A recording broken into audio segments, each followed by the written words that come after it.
আমার ওয়াইফের একটা বান্ধবী আছে, ওদের দুজনের খুব গভীর সম্পর্ক, অনেকটা বোনের মতো। কিন্তু সমস্যা হলো, আমার যখন বিয়ে ঠিক হলো তখন সে আমার ওয়াইফকে অনেক বুঝাইছে এখনই যেন বিয়ে না করে, আগে জব করবে এরপরে যেন বিয়ে করে। আমাদের এঙ্গেজমেন্টেও সে আসেনি।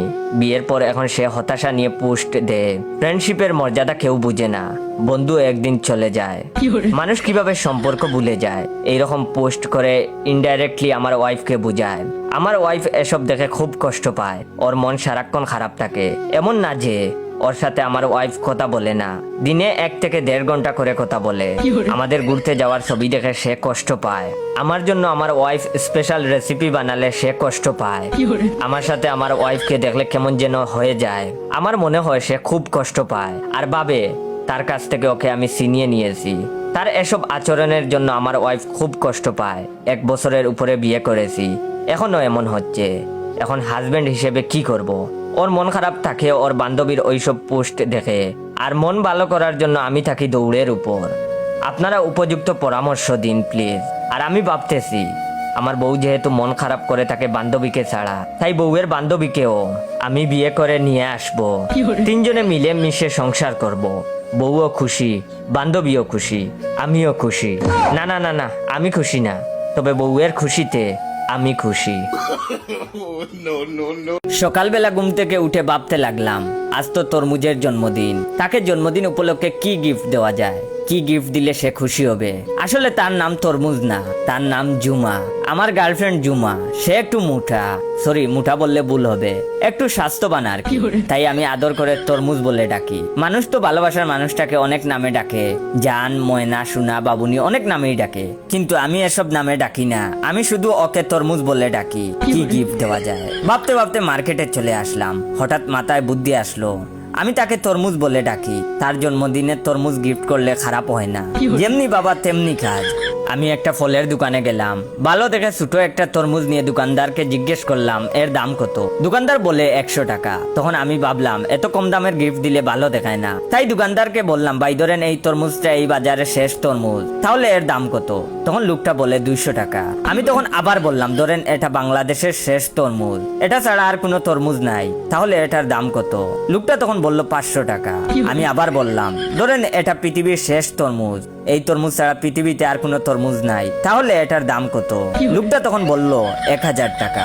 আমি তখন লোকটাকে 1000 টাকা দিয়ে তরমুজ নিয়ে চলে হাঁটা ধরলাম।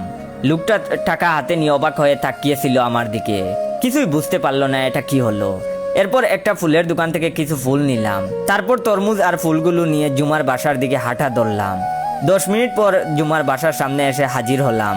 দরজার কাছে গিয়ে কলিং বেলে চাপ দিলাম। ওয়েট, ভিডিওটা শেষ করার আগে অবশ্যই ভাই রিয়েল পেজ ইয়োর জয়কে ফলো দিয়ে রাখবেন। আর রিয়েল পেজ থেকে এই ভিডিওটা দেখতে পেলে সবাই বেশি বেশি করে শেয়ার করবেন। আমি আবারও বলতেছি, ভাইয়ের রিয়েল পেজের নাম হচ্ছে ইয়োর জয়। সবাই ফেকগুলাকে ফলো না করে ভাইয়ের রিয়েল পেজকে ফলো দিয়ে রাখবেন। সাথে সাথে এই জুমার দরজা খুলে দেয়। আমি তখন ফুলগুলো দিয়ে বললাম, শুভ জন্মদিন তরমুজ। সে ফুলগুলো হাতে নিয়ে মুচকি হাসলো। তখন আমি তরমুজটা সামনে করে বললাম, এই নাও তোমার জন্মদিনের গিফট। পুরো 1000 টাকা দিয়ে কিনে আনলাম তরমুজটা। আমার কথা শুনে হঠাৎ করে তার মুখ থেকে মুচকি হাসিটা বন্ধ হয়ে গেল। রাগে ফুলতে থাকে সে। হাতের ফুলগুলো আমার মুখে ছুঁড়ে মেরে আমার হাত থেকে তরমুজটা নিয়ে উপর থেকে নিচে ছুঁড়ে মারে তরমুজটাকে। তরমুজটা মাটিতে পড়ে অনেক খণ্ড হয়ে যায়। কেমন মেয়ে দেখেন, একটু মায়া দয়া নাই তার মনে। আমার 1000 টাকার তরমুজটা এভাবে মাটিতে ফেলে দিল, একটু মায়া হলো না তার। জুমা অনেক রেগে বলে, তুই কি মানসিক প্রতিবন্ধী? জন্মদিনে তরমুজ গিফট করছিস, এমন কাজ তো মানসিক প্রতিবন্ধী করে। ভালো মানুষ কি এই জন্মদিনে তরমুজ গিফট করে? বলে রাখা ভালো, সে আমাকে সব সময় তুমি করে বলতো, কিন্তু তখন তুই করে বলেছে। আমি তখন বললাম, মানে আসলে আর কিছু বলতে যাব। সে তখন বলল, হাবলু গাদা, তোর সাথে কেন যে সম্পর্ক করলাম আমি জানি না। তুই আমার সাথে আর কোনোদিন যোগাযোগ করবি না, আমার সামনে আসবি না, তোর সাথে আমি এখনই ব্রেকআপ করলাম। এই বলে আমার সামনে দরজা বন্ধ করে দেয়। আমি কিছু সময় দরজার সামনে চুপ হয়ে দাঁড়িয়ে থাকি, পরে বাসার দিকে রওনা দেই। দুপুরবেলা ঘরে শুয়ে শুয়ে ভাবছি, কি করলাম এটা? পাগলিটা আমাকে কত ভালোবাসতো, আর আমি কি বোকার মতো কাজটা করলাম? কেন যে তরমুজ গিফট দিতে গেলাম? এই তরমুজ গিফট করে 1 বছরের সম্পর্ক নষ্ট করলাম। নিজের কারণে নিজের ভালোবাসার মানুষটাকে হারালাম। হঠাৎ টেবিলের উপর রাখা মোবাইলটা ভেজে উঠলো। মন ভালো না বলে মোবাইল হাতে নিলাম না। তারপর আরো 4 বার রিং পড়লো। তখন মোবাইলটা হাতে নিয়ে দেখি জুমার কল। আমি বয়ে বয়ে রিসিভ করলাম। রিসিভ করার সাথে সাথে সে রেগে বলল, কি হলো, তোমাকে সেই কখন থেকে কল করছি, রিসিভ করছিলা না কেন?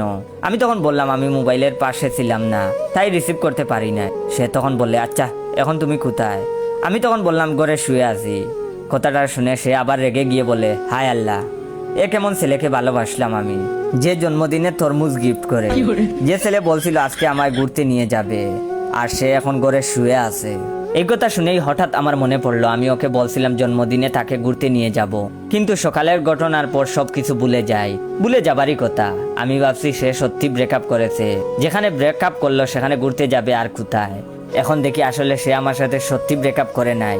তখন সে রাগের মাথায় কথাগুলো বলছিল। আমি তখন বললাম, সরি জুমা, আসলে আমি ভুলে গিয়েছিলাম। আর বললাম, আচ্ছা তুমি এখন কোথায় আছো? সে তখন বলে, সেই কখন থেকে রেডি হয়ে বাসার সামনে দাঁড়িয়ে আছি। আমি তখন বললাম, আমি এখনই আসছি, আই লাভ ইউ তরমুজ। সে তখন বলে, আই লাভ ইউ টু, তাড়াতাড়ি আসো। এটা বলেই সে ফোনটা রেখে দেয়, আর আমি তাড়াতাড়ি রেডি হয়ে তার বাসার দিকে রওনা দেই। তখনই আমি বুঝতে পারি প্রকৃত ভালোবাসায় কখনো ব্রেকআপ হয় না। হয়তো তাদের মাঝে রাগ অভিমান হয়, তবে ব্রেকআপ হয় না। প্রকৃত ভালোবাসা বেঁচে থাকে চিরজীবন।